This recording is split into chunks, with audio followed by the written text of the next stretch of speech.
The word prana, there is no equivalent word in English, but we can say it's the vital energy. That which we call as the life energy is prana. Prana has 10 different manifestations in the body. But for the sake of understanding, we'll bring it down to 5. These 5 are referred to as 5 vayus or Pancha vayus. This is Prana Vayu, Samana Vayu, Udhana Vayu, Apana and Vyana. They're in charge of different dimensions of what happens in this human mechanism. This is an endless subject if I speak like this. I'm just trying to abridge it in a sensible manner.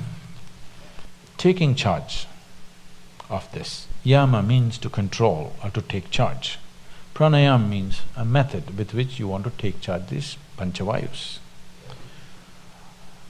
Because how your body functions, how your mind functions, how the whole physiological framework, this human mechanism, how it functions, is determined by this energy. This is an energy, it is an intelligent energy in the sense it carries a certain amount of memory. The karmic memory of the individual person is imprinted on this energy. So in each person, the prana functions in a different manner. It is unique to each individual. It is not like… it is like electricity. Electricity is not smart. It can light up the the light bulb, it can run the camera, it can, run the air conditioning, it can do million things, but not because of its intelligence. It does the same thing, always.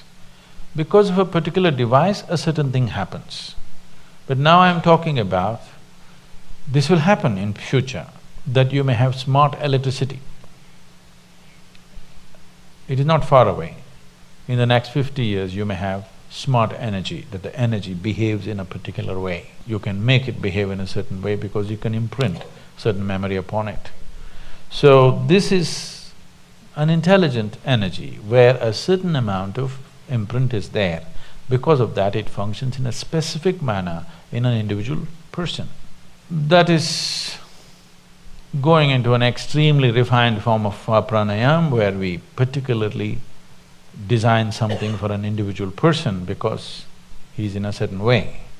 For that, to come to that level, it will need a general level of pranayam where it takes care of these 5 vayus. If one has a certain mastery over these 5 vayus, there is no such thing as physical ailment or particularly psychological ailment is out of question. If somebody takes charge of their prana, whatever may be the external atmosphere, whatever influences in terms of reverberations, waves, emotions, other kinds of pressures, doesn't matter what, psychological balance is 100% guaranteed for a person who takes charge of his prana, always. When I say balance, maybe most of you won't be medically considered imbalanced, but a whole lot of people are psychologically imbalanced. Suppose you have a hand. Suppose this hand simply pops up right now. It pokes into your eyes and it scratches you and beats you. If your hand starts doing this, there is a sickness, isn't it?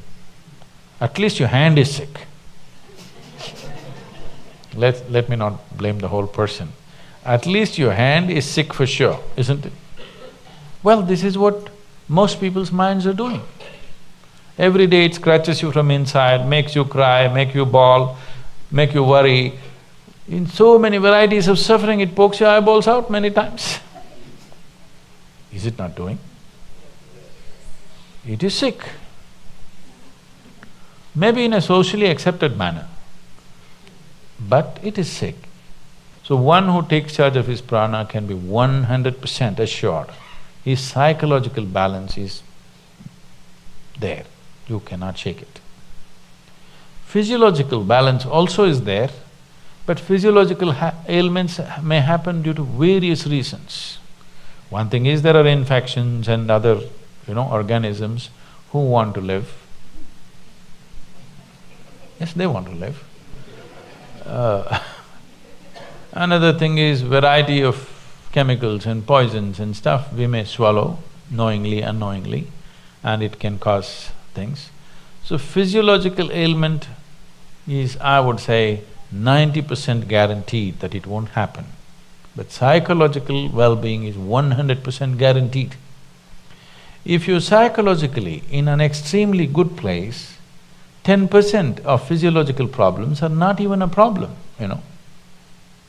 It's not even a problem. Most of the time, what little things that may happen to the body, that's not the thing. What reaction that happens in your mind is the big thing, isn't it? Yes or no? Yes. So, pranayam means you want to take charge of the vital forces. As I said, they have an intelligence of their own, each one of them. Either during birth, after conception, how they enter the newborn and how they leave the dead. In this, it clearly displays it has an intelligence of its own. One may not notice this unless they become very conscious about these things. It's a world by itself, if you ask me. It takes a certain level of attention. The word attention may not go deep enough. I'm using the word attention because the other words are horribly corrupted. Awareness and this and that are badly corrupted. So I'm using the word attention, but the word attention is not suggesting what is needed. Just mental alertness is not enough. It has to become really attentive. If you make yourself like that, you know how these five are functioning. Namaskaram. This channel is an attempt to bring the enormous and unlimited wisdom of Sadhguru into our lives. His talks and speeches offer clarity, knowledge, and inspiration to enrich our lives. Let's make use of his presence and transform ourselves into better beings. If you think that this video has added value, please like, share, and subscribe. Thank you.